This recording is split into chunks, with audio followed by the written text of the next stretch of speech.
जानते कितना रिक्स बा? हां ये भाई बड़ा रिक्स बा। हां चलो वाला हम नहीं फटिया वाला हम कहतरी दारू पी पी के कितना चोकटाइल भाई। दारू पी के थोड़ी चोकटाइल जाला, दारू पी के लोग फूल जाला। इन्हें कौन भाई ए भाई तनिक ले आ दे मार दी हम कहीं घरे। ठीक वाला आज नहीं लेकिन आधा चिड़ै है मोर। नहीं चिड़ै ये जानते रहे कि दारू बंद हो गइल बा।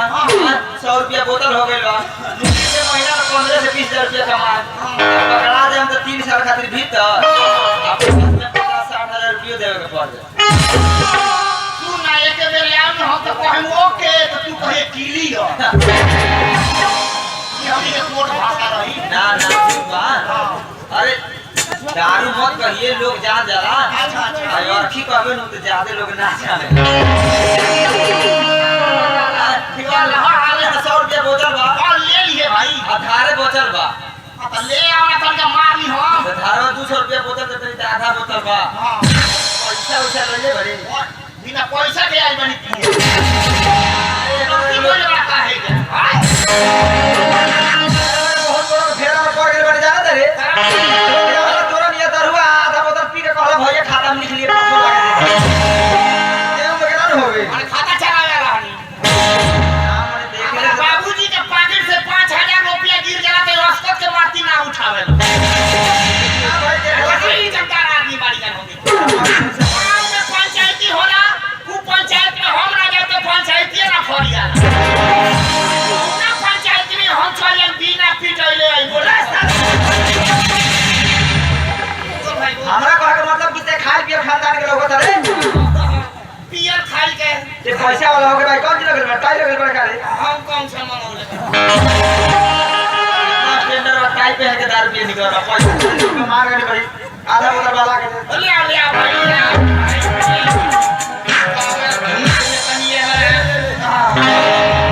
हमनी के नकली माल ना दहल जाला। पहले सोरा के देखा देखे बाप रे पैसा दे के जाइए। बिना पैसा दे ले ऐसे हीरे ना। पहले ट्राई कर कि मार भाई भाई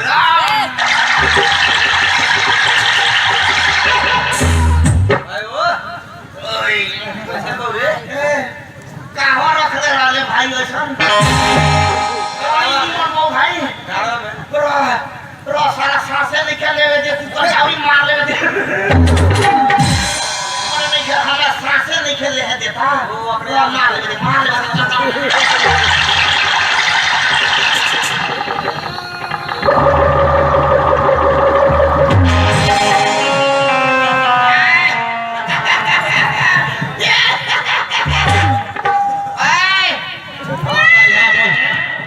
कौन है यार? कम है यार ये तो नहीं कौन है यार? दारू जा देख भाई तमाशा मत कर पैसा दे दे आदि से निकल। पैसा हां सारा पैसा मांगता है। 500 रुपया दे दी एक बोतल दारू लेने बड़े। बाकी पैसा काट के सोने वाले यार। अरे भाई वाह ये होश में ना बढ़े पैसा नहीं के 100 रुपया दे रे। पैसा रे पैसा पैसा दे ना।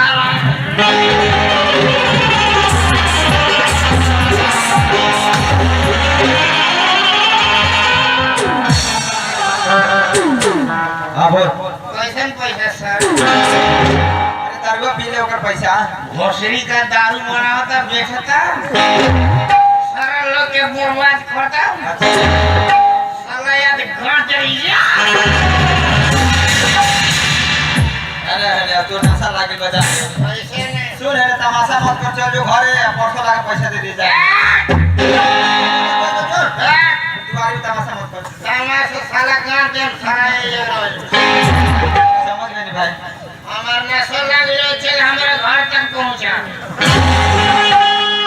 ना पहुंचा पे क्या करे यहाँ पर सड़क चल यार आ जा रे दारू पे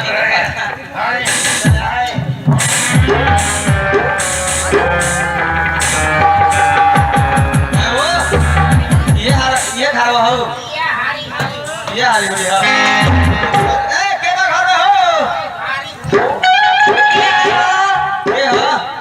अरे हां भाई। के अरे भटिया वाला। ये तो पार्टी में जाइए का करता रहा। अरे भटिया में साथ में भैया के ले ले। आओ ना बाहर भैया पी ले बड़े। ठीक बाबे आओ तनी। आओ फोन।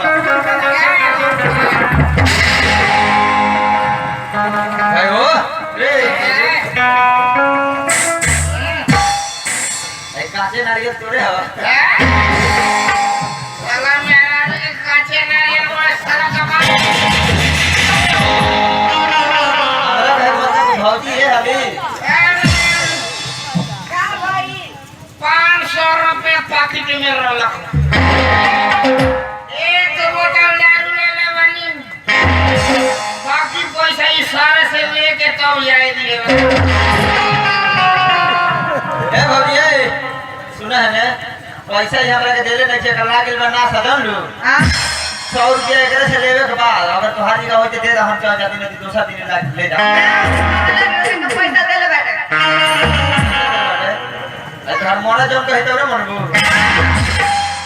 बाप रे बाप साला हमारा मेहरानी से साला बतिया का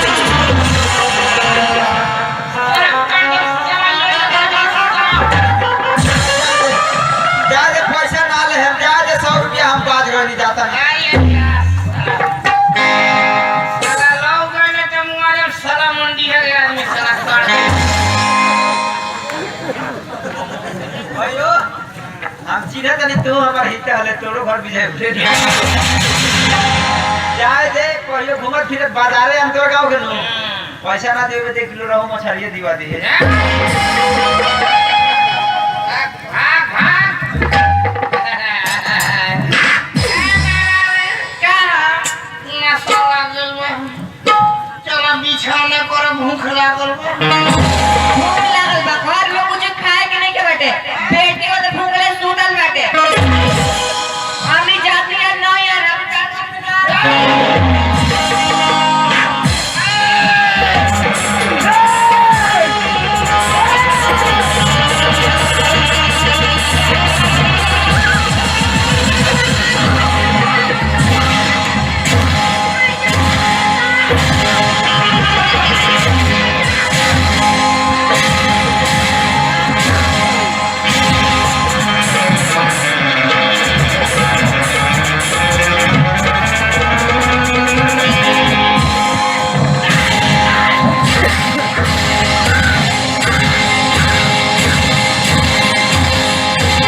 चारे भाभी ई पन्ना बेटा